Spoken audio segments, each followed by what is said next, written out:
Polyphenols. Polyphenols are part of your micronutrition in your body.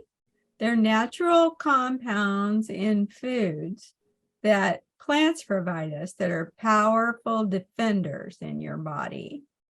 I heard this podcast today by Mark Hyman, where he was talking about how when cows graze, they never graze in the same pasture. If you give them all the space in the world, one day they'll eat this grass over here, and one day they'll eat this grass over here, and one day they'll eat this grass over here.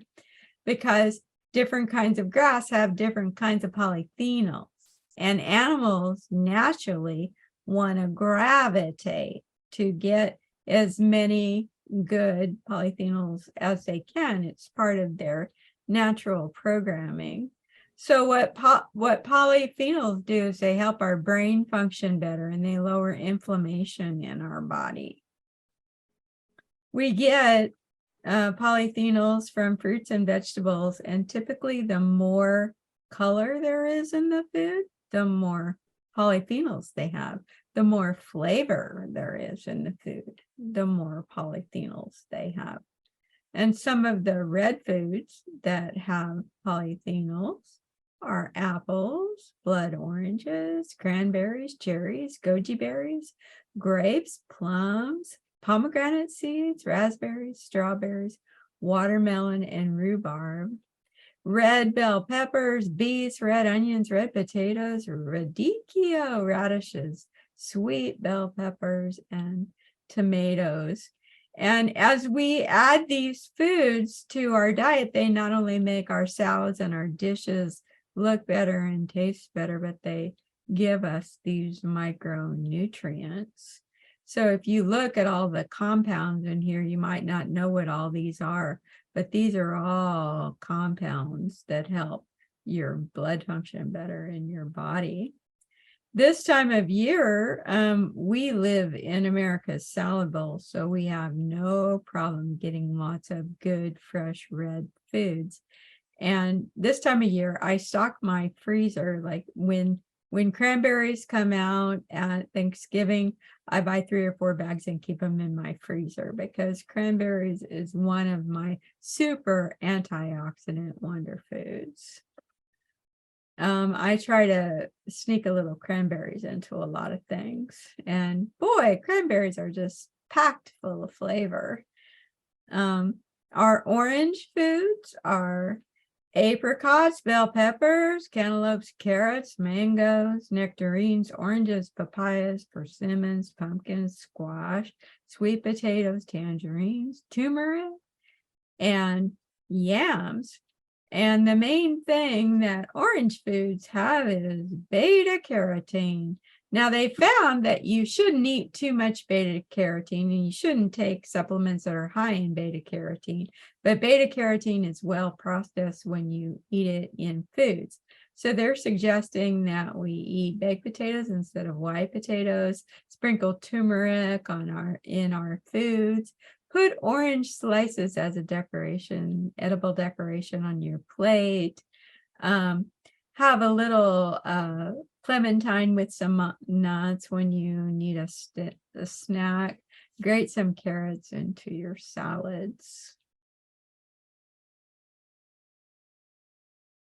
Yellow foods. Yellow foods are apples, Asian pears, bananas, bell peppers, corn, ginger, golden kiwi, jackfruit, lemon, millet, passion fruit, pineapple, plantains, potatoes, starfruit, succotash, summer squash. Lutein is one of the compounds that helps you to lower uric acid. I'm reading in the uric acid book called Drop Acid by Dr. Perlmutter. Really, really good book. I'm going to talk about it soon.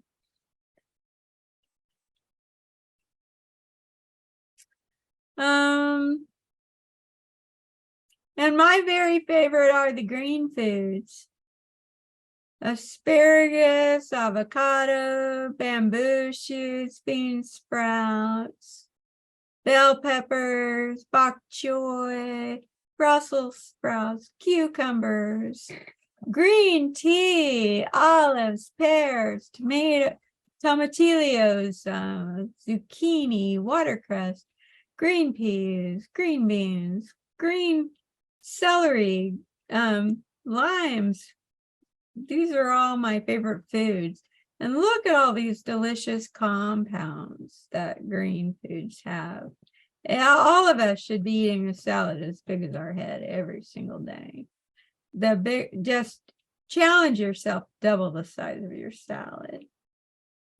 And purple foods reduce inflammation. Get more and more and more purple foods.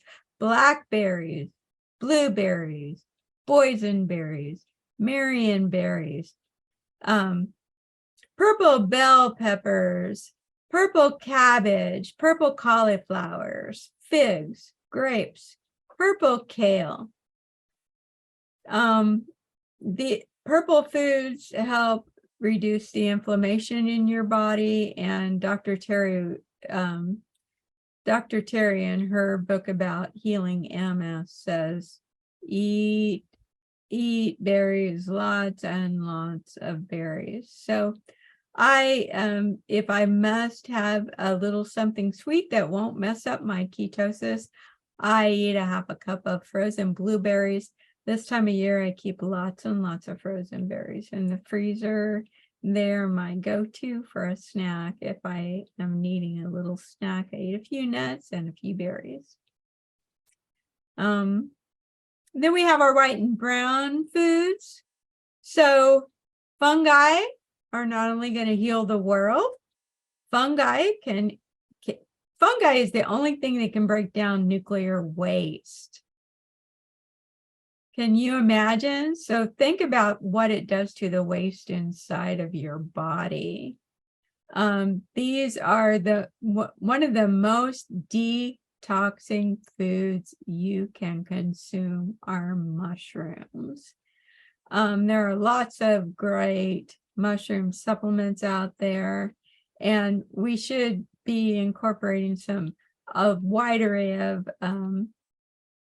for those of you who can eat beans, greens, beans, onions, mushrooms into your diet every day. I personally don't eat a lot of beans because they have too much starch for me and my gut isn't too happy about them. But in my recent Biome test, they gave me a whole list of beans I shouldn't eat, and they gave me a list of beans to try to reintroduce. So this week I've been reincorporating little small amounts of black beans and trying to get my body to adjust to eating some more legumes because I love legumes. So our white foods are apples, cassava, cauliflower, coconut, Jerusalem artichokes, jicama, legumes, chickpeas, although I can't eat any white beans right now, mushrooms, our nuts are white, our onions are often white, pears, sauerkraut, tahini, turnips, and for those of you who eat whole grains, amaranth, brown rice, oats, quinoa, spelt, teff, and wheat. I am wheat intolerant and I don't eat any grains whatsoever. I do occasionally make some things out of almond flour or Himalayan tartary. Buckwheat is my new favorite. And buckwheat is a flour. It's a flour and it's not a grain. And almond flour is from nuts. So I do maintain my keto ways. So try one new plant food every week. Stock up on frozen berries and frozen vegetables. Although we get fresh food all year round here. Prepare. So wash a whole lot of lettuce at one time. So all you have to do is grab a handful or get the kind that's already triple washed and have all your stuff all cut up and in containers. All you have to do is throw things in your salad. Get through all of your excuses to eating that big salad every day. That big salad will save your life. Eat the rainbow. Choose fruit for dessert. Have soups with lots of vegetables. I made a soup last night that I started with onions, carrots, and celery. I sauteed that. I added cabbage and kale. Then I added a can of organic crushed tomatoes, some grass-fed free-range chicken. I get these chickens that are unrestricted. They're unrestricted in the amount of space they use. Isn't that great? They like forage in forests and things. And it's the most wonderful food. My daughter, I gave her some of the grass-fed beef I had because I'm taking a break from beef right now, healing my uric acid. And she called me and said, "Mom, is this pork?" And I said, "No, it's grass-fed beef." And she said, "I never tasted any grass-fed beef that tasted like this. It has so much flavor." I said, "Yeah, because these are real grass-fed cows. They're not the kind that have a 10 by 10 grass-fed pen. They are roaming free cows. I get all of this meat from Cook's Venture." So try some cauliflower as a substitute for mashed potatoes. Switch from corn to squash.